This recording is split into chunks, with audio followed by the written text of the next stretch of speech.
श्री हरिराय जी द्वारा विरचित शिक्षा पत्र के क्रम में हमने इस विषय का निरूपण अब तक देखा कि भक्ति मार्गीय साधनों के रूप में आपने विभिन्न साधनों का निरूपण प्रारंभ किया, जिसमें सत्संग को आपने प्रमुख साधन के रूप में बताया। व्यक्तिशः सत्संग की उपलब्धि न होने पर हमें भागवत परायण होकर रहना चाहिए, वही सत्संग का स्वरूप है। इस प्रकार से आपने आज्ञा दी।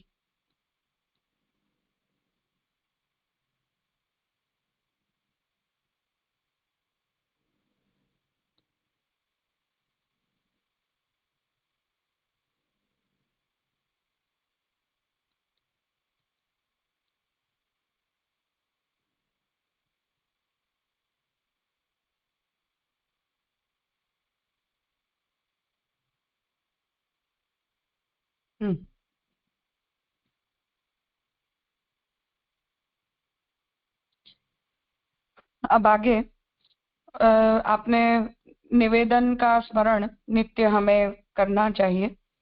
उस प्रकार से 11वीं कारिका में ये आज्ञा दी कि भागवत अनुसंधान करने हेतु भी संग की आवश्यकता हमें होती है, परंतु उसकी प्राप्ति यदि हमें न हो पाए तो उस स्थिति में निरंतर हमें आत्मनिवेदन धर्म का स्मरण जो है वो हमें करना चाहिए।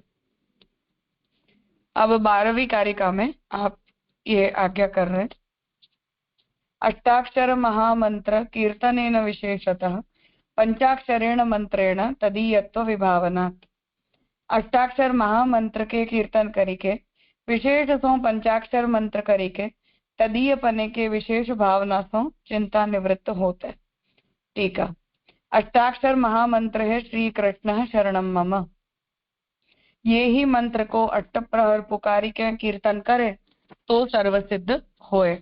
तो 12 स्कंद में श्री सुखदेव जी कहे हैं, कलेह दोष निधे राजन नास्ति ये को महान गुणः कीर्तना देव कृष्ण से मुक्त बंध परम व्रजेत।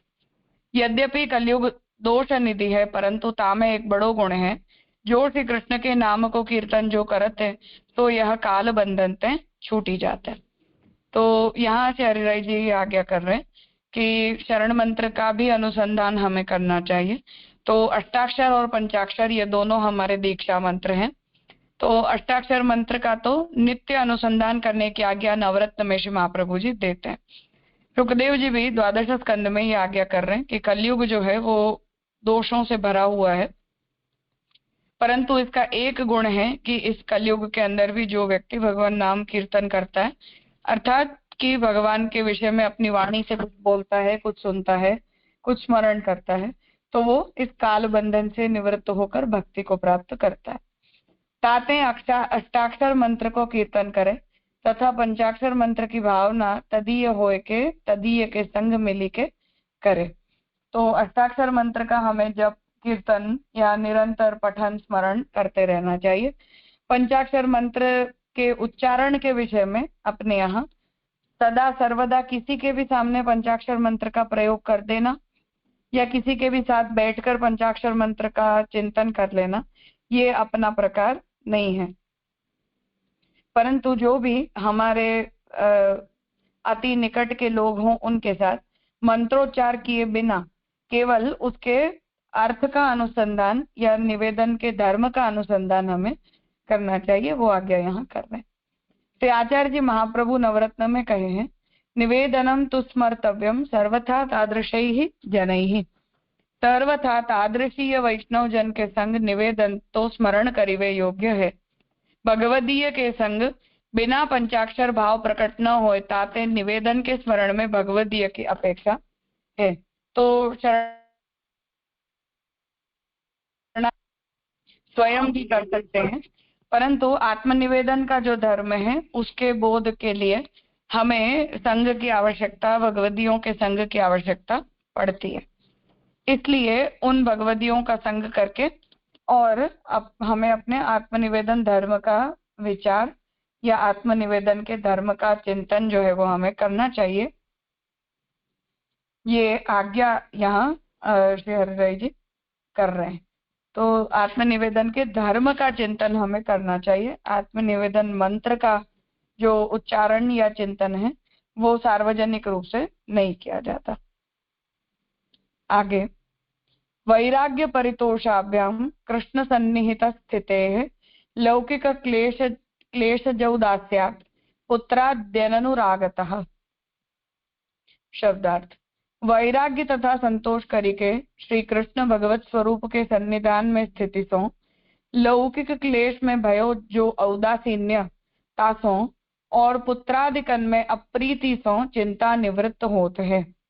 टीका, संसार यह देह संबंधी लौकिक पदार्थ में वैराग्य राखनो। संसार में वैराग्य होए तो यह लौकिक दुख सुख चित्त को बाधा न करे। ताते वैराग्य राखे और यथा लाभ संतोष होए।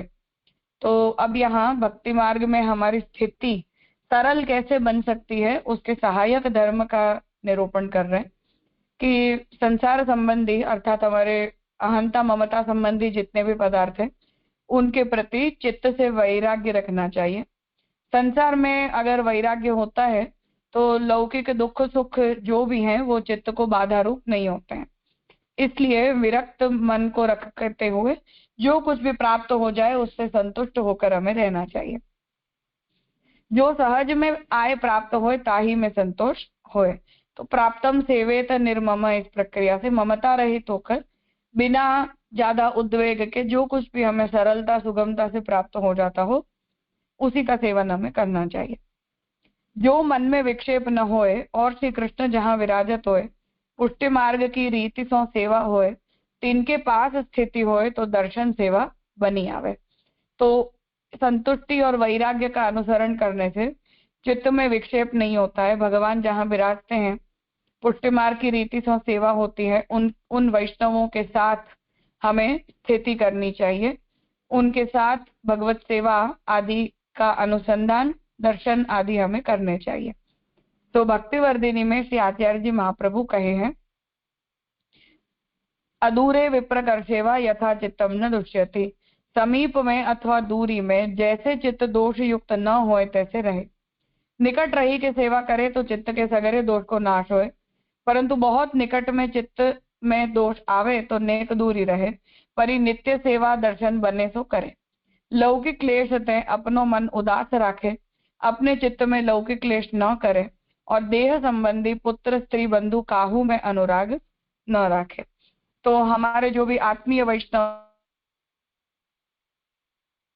सुख प्राप्त करते हैं तो वो हमें करना चाहिए, परंतु सर्वथा जो भी हमारी लौकिक परिवार आदि हैं, बंधन हैं, लौकिक वृत्तियां हैं, उनके प्रति विरक्ति का जो भाव है वो हमारे चित्त में होना चाहिए। तो उसके प्रति वैराग्य का भाव बनाए रखते हुए अपने चित्त में उनके प्रति विरक्ति का भाव बनाए रखते हुए हमें भगवत शरणागति का चिंतन और आत्मनिवेदन के धर्म का चिंतन जो है वो करना चाहिए। और वैराग्य और संतोष ये दोनों भक्ति मार्ग के सहायक धर्म होने के कारण उनका भी अनुसरण हमें करना। कुछ पूछना हो इस विषय में तो।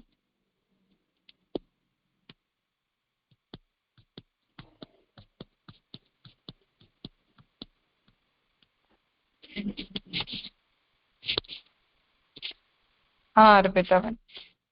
हाँ राजा दंडवत प्रणाम। राजा लास्ट टाइम નો મારો પ્રશ્ન થોડો એવો હતો 11મા તારીખામાં। हाँ રાજા એ વિશે हाँ बोलो। हाँ राजा, तो એમાં જે દરેક સાધન અલગ અલગ સાધનની આज्ञा કરી કે ભાગવત શ્રવણ કરવાનું કીધું ને પછી ગુસાજી મહાપ્રભુજીના ગ્રંથો કીધા, એટલે એવી રીતના બધી જે આજ્ઞા કરી તો આપણે ગોપીજનોની વાત કરીએ તો ગોપીજાનંદો નિસાધન જીવ હતા, તો અને એ આપણે એમને પ્રેમની ધ્વજા કહીએ છીએ। તો રાજા એમણે તો કઈ સાધન કર્યા નથી, તો પછી આપણે એમને આપણા માર્ગમાં જે અવતારકાળ તરીકે આપણે લઈશું કે એ વખતે અવતારકાળ હતો એટલે એમ માનીને લેવાશે કે પછી કેવી રીતના સમજાશે રાજા એમને? हाँ उनके वो प्रमेय बल से सब कुछ सिद्ध हुआ है और वैसे तो स्वरूपतः तो वो श्रुति रूपाए हैं, इसलिए उन्हें प्राकृत या बद्ध जीवों के समान तो हम नहीं मानते।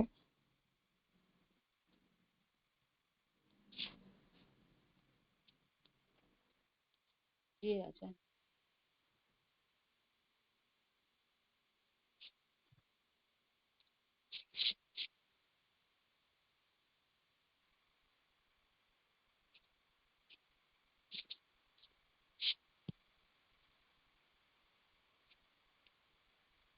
हीना कहिए। જે જે દંડવત પ્રણામ. આપણે વૈરાગ્યની વાત કરી તો વૈરાગ્ય કેવી રીતે પ્રાપ્ત થાય? કારણ કે જીવમાં તો હમતા મમતા ને વારોબાર ભરેલું છે, તો એ કેવી રીતે છૂટી શકે? वो तो महात्म्य ज्ञान हम अपने अंदर लाते हैं, भगवत अनुसंधान करते हैं, शास्त्र का अध्ययन चिंतन आदि करते हैं, तो धीरे धीरे वो निवृत्त होते जाता है। अच्छा, થયું સમાધાન. હા, થેન્ક યુ.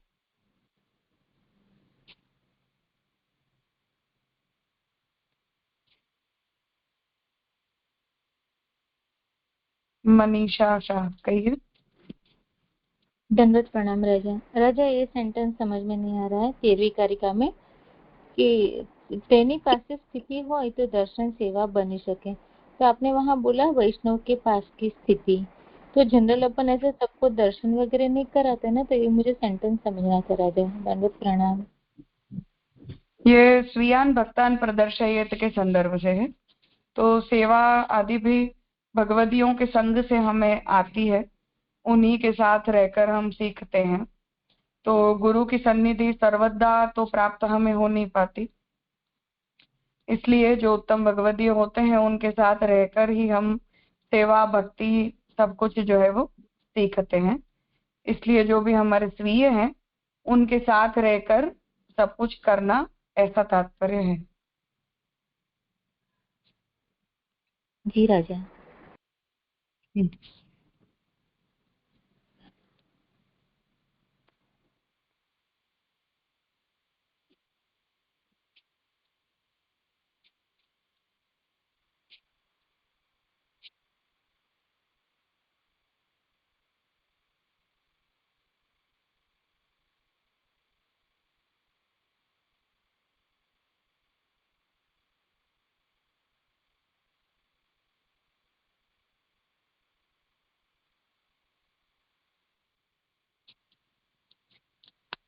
हाँ जय श्रीवन। हाँ राजा, दंडवत प्रणाम। यहाँ जो बताया ना कि लौकिक क्लेश से अपनो मन उदास राखे, तो वो कैसे संबंध हो यहाँ? क्योंकि जो निकट रहे से सेवा करे तो चित्त को सगरो दोष को नाश हो, એટલે बहुत अधूरे विप्र करशे की बात आई। तो लौकिक क्लेश अपनो मन उदास राखे तो वो भक्त के साथ में ऐसे कि कैसे समझ लूँ वहाँ? नहीं, लौकिक क्लेश में अपनो मन उदास रखे अर्थात कि लौकिक संबंधी कोई भी प्रकार का क्लेश अपने चित्त में न करे। हाँ, तो वो अपने चित्त में लौकिक क्लेश न करे, वहां मैंने ऐसे समझा था कि वो अपने चित्त में लौकिक क्लेश न रखे। पर यहाँ जो बात है ना कि वो भक्त के निकट रहने से दोष आवे तो नेक दूर रहिए, तो वहाँ लौकिक क्लेश लेनो है, वो भक्त के संग में से बात आती है वहां लेनो है। नहीं वो नहीं, नहीं, नहीं, वो तो लौकिक क्लेश नहीं है। એટલે अपने जैसे भगवदियों को मनुष्य समझ के संबंध को समझे ना, तो वो लौकिक क्लेश हो जाए। नहीं, ऐसा नहीं, ऐसा नहीं है। हाँ राजा, दंडवत प्रणाम।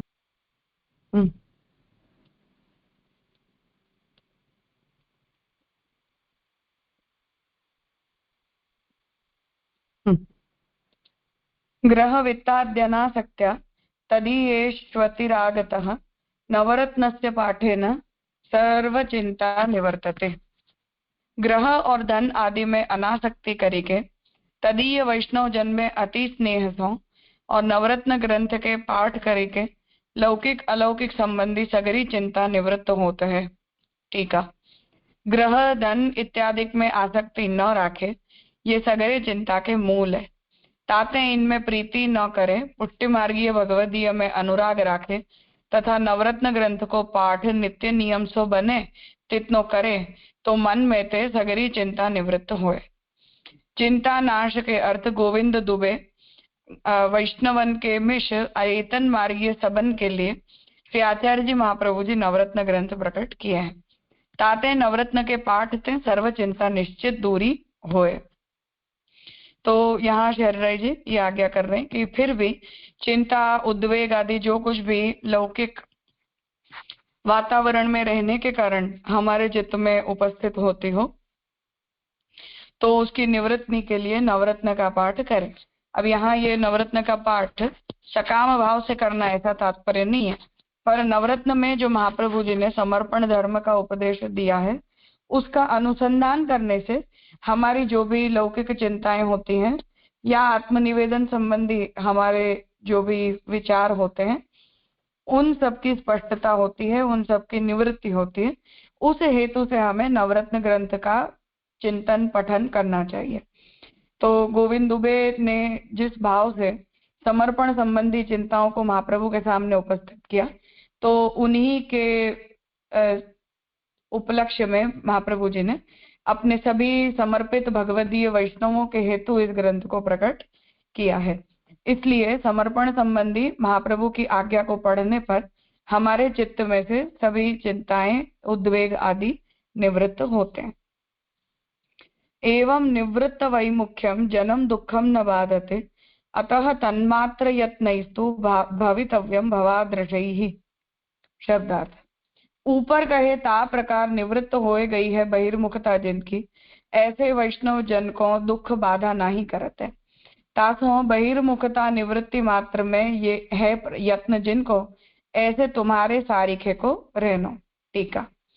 ऊपर सगरे भगवत धर्म कहे हैं 300 बहिर्मुखता निवृत्त करी है, तिनको सगरो दुख दूरी होएगो, यह मन में परम सुख पावेगो। या भांति दुख निवृत्ति के अनेक यत्न कर्तव्य है। यह यत्न भाव के वर्धक है, जाके भाग्य में वेगी फलदान है। 300 भाव के वर्धक यत्न बनी आवेंगे। तो ये सभी साधनों का अनुसरण अंततः भगवत भाव की वृद्धि के लिए करना चाहिए। तो भगवान जो है उन्हीं के हेतु, भक्ति सिद्धि हेतु ही हम ये सब कुछ करते हैं। इसलिए भगवत भाव के अंदर ही लौकिक चिंताएं उद्वेग रूप होती हैं, प्रतिबंध रूप होती हैं। इसलिए जो विवेक धैर्याश्रम में भी महाप्रभु जी भौतिक, आध्यात्मिक और आधिदैविक तीनों प्रकार के दुखों को हमें सहन करना चाहिए, ऐसी जो आज्ञा देते हैं वो भी इसी प्रयोजन से देते हैं। क्योंकि वो दुख जो है वो उनका लौकिक स्वरूप चाहे जैसा भी हो, परंतु अंततः वो हमें भगवत सेवा के अंदर बाधा रूप बन ही देते। इसलिए उसके मूल प्रयोजन को हमें ध्यान में लेना चाहिए कि उन दुखों को सहन करने का कोई दूसरा प्रयोजन नहीं है, परंतु अंततः भगवत भाव की स्थिति, भगवत भाव की वृद्धि और हमारे चित्त में से जो है वो ठाकुर जी से डिस्ट्रैक्ट करने वाला कोई एलिमेंट अपने चित्त के अंदर बना न रहे, उसी प्रयोजन की सिद्धि के लिए हमें इन दुखों को भुलाना चाहिए या लोक में से अपने चित्त को हटाना चाहिए। उसको यहाँ प्रयोजन जो है उसका वो शेर राय जी स्पष्ट कर रहे हैं।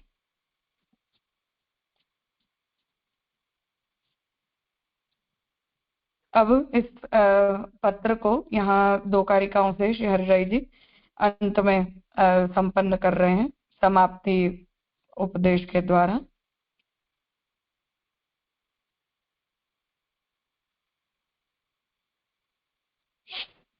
कुछ पूछना है इस श्लोक में?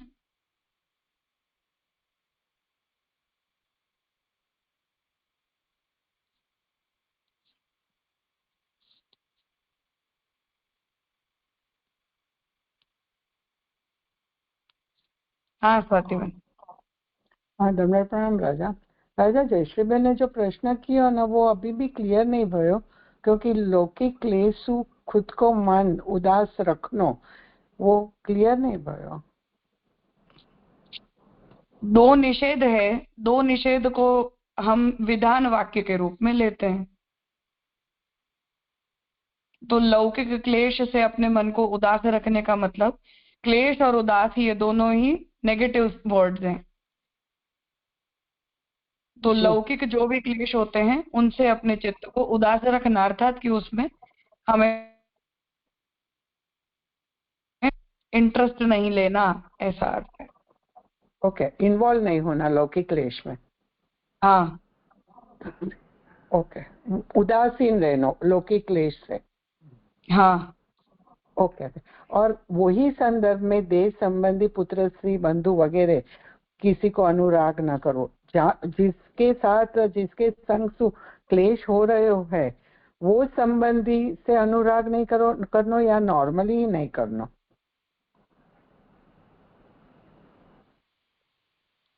अर्थात कि जो भी भक्ति बाधक है उनसे नहीं करना। हाँ, बस वो भक्ति बाधक सु नहीं करना ना। हाँ, बिल्कुल जी राजा। ओके, क्लियर है।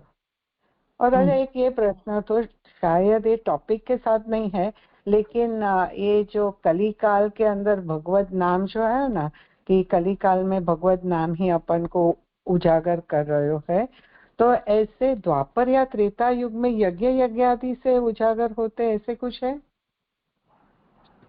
हाँ। और सतयुग में तो ऐसे कुछ ना करे। सॉरी। हाँ राजा। प्रत्येक युग के अंदर मुख्य धर्म और गौण धर्मों का निरूपण किया गया है। तो अन्य सभी युग में और सभी धर्म जो हैं वो साधक सिद्ध होते हैं, परंतु कलयुग के अंदर तो जीवों के अंदर सर्वथा योग्यता नहीं है। ऐसी स्थिति के अंदर कोई जीव केवल श्रवण कीर्तन स्मरण ही कर ले, भगवान नाम ही ले ले, तब भी उसके लिए वो महत फलदायी है, ऐसा तात्पर्य। तो यानी त्रेता युग के अंदर यदि यज्ञ यागादि कर रहे, उसके साथ और भी कुछ है कि खाली यज्ञ यागादि से उनको उद्धार हो जाएगा? वो सब जीव व्याप्त हैं, इसलिए उन्हें वो जितने भी धर्म हैं वो स्वतः सिद्ध है। उन्हें सिद्ध करने के लिए उन्हें कुछ विशेष करना नहीं पड़ता। ओके जी राजा। हाँ, क्लियर। प्रणाम राजा। ठीक है, आज का विषय यार आगे कल करेंगे।